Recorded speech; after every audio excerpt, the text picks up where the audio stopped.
Question 11 देखिए, show that the relation R in the set A of all points in a plane. हमारे पास एक A set है जो क्या है, set of all points in a plane. मान लो जैसे ये जो बोर्ड है हमारा वो क्या है, वो एक प्लेन है। तो इस प्लेन पर कितने पॉइंट हो सकते हैं, इनफाइनाइट पॉइंट हो सकते हैं। उनका जो सेट है वो ए है आपका। जैसे यहां पर हमने इनफाइनाइट पॉइंट हमारे हो सकते हैं, तो इन सभी का सेट ए है। इस पर एक आर डिफाइंड है, किस तरीके से, r is from A to A. और आर किस तरीके से डिफाइंड है, पी और क्यू उस पर दो पॉइंट हैं। तो पी क्यू ऑर्डर्ड पेयर कब होता है, मान लो जैसे यहां पर कहीं ओरिजिन है आपका, दैट इज 0 0, और यहां पर कोई पॉइंट है P और यहां पर कोई पॉइंट है Q। तो इस ओरिजिन से जो डिस्टेंस निकालें, इसको नाम दिया O, इसको दिया Q।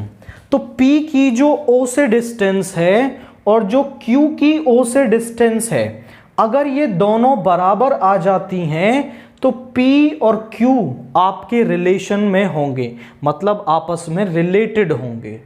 तो आप इसे लिख सकते हैं कि OP यदि OQ के बराबर आ जाता है तो ये जो PQ ऑर्डर्ड पेयर है वो यहां आएगा। यहां पे लिखा हुआ है distance of P is same as the distance of the point Q from origin. मतलब ये जो दोनों जो डिस्टेंस हैं वो अगर बराबर हो जाती हैं तो वो आर रिलेशन में होगा। हमें ये शो करना है कि ये इक्विवेलेंस रिलेशन है। फॉर रिफ्लेक्सिव हम करते हैं,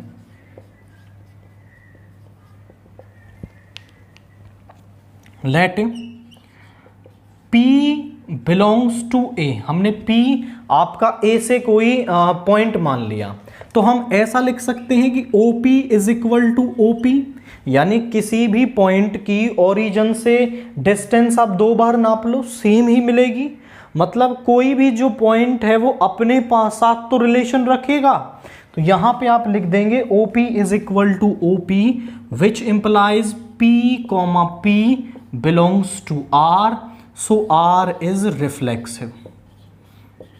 तो R जो है वो क्या हो गया, रिफ्लेक्सिव हो गया। नाउ फॉर सिमेट्रिक करते हैं।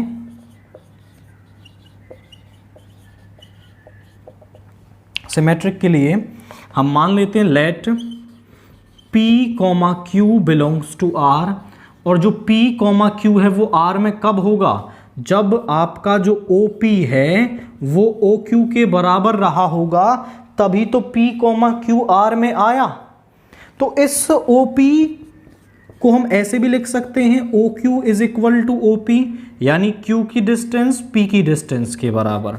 तो यहां से मतलब आया कि Q कॉमा P जो है वो भी R में होगा। और आप समझ सकते हैं कि P से पहले नाप लो या Q से पहले नाप लो, डिस्टेंस तो दोनों में ही बराबर है। तो Q कॉमा जो P है वो R में होगा, सो R इज सिमेट्रिक। तो जो R है हमारा वो क्या होगा, सिमेट्रिक होगा। नाउ फॉर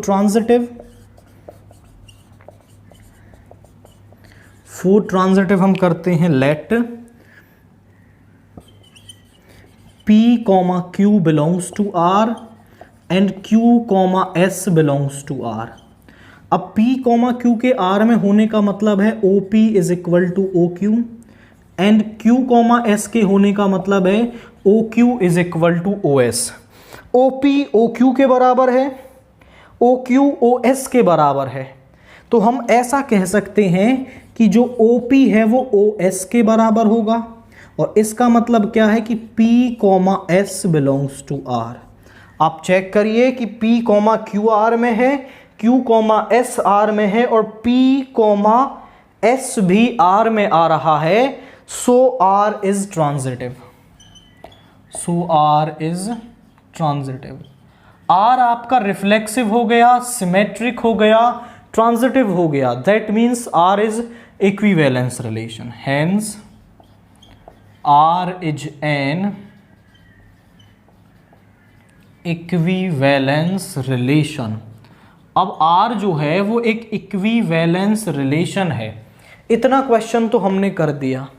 आगे भी वो क्वेश्चन कुछ कह रहा है, further show that set of all points related to a point P, इस पॉइंट P से जितने भी जो पॉइंट हैं वो रिलेशन रखेंगे, और जो P है वो ओरिजिन के बराबर नहीं है, तो उनसे जो पास होने वाला जो सर्कल जो कह रहा है is a circle passing through P, तो यहां से अगर उन पॉइंट्स को आप मिलाएंगे तो वो एक सर्कल बनेगा। जरा समझो कि P से Q रिलेशन रख रहा है, मतलब ये डिस्टेंस मान लो R है, तो ये भी डिस्टेंस R होगी, और इससे मान लो कोई S पॉइंट रिलेशन रखेगा तो वो भी R होगी। यानी जितने पॉइंट इससे रिलेशन रखेंगे वो सभी डिस्टेंस बराबर होगी।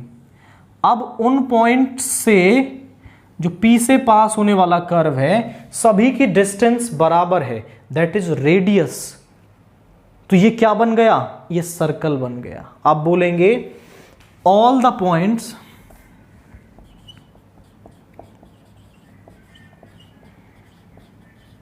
related to P are equidistant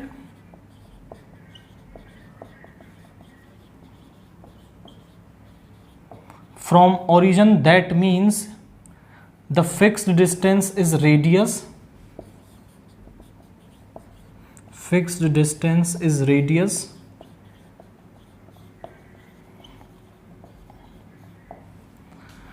अब क्या कह रहे हैं कि हम यहां जो सारे पॉइंट्स P से रिलेट करेंगे उनकी डिस्टेंस जो है वो ओरिजिन से इक्वल होगी, जिसको कि हम रेडियस कह रहे हैं। एंड हम यहां पे लिखेंगे all the points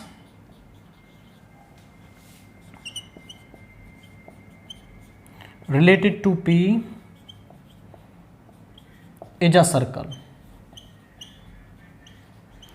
passing through P, जो P से पास होने वाला आपका क्या है, एक सर्कल बन रहा है, क्योंकि वहां से जो उनकी डिस्टेंस है वो क्या आएगी, वो यहां पर बराबर आपके पास आएगी।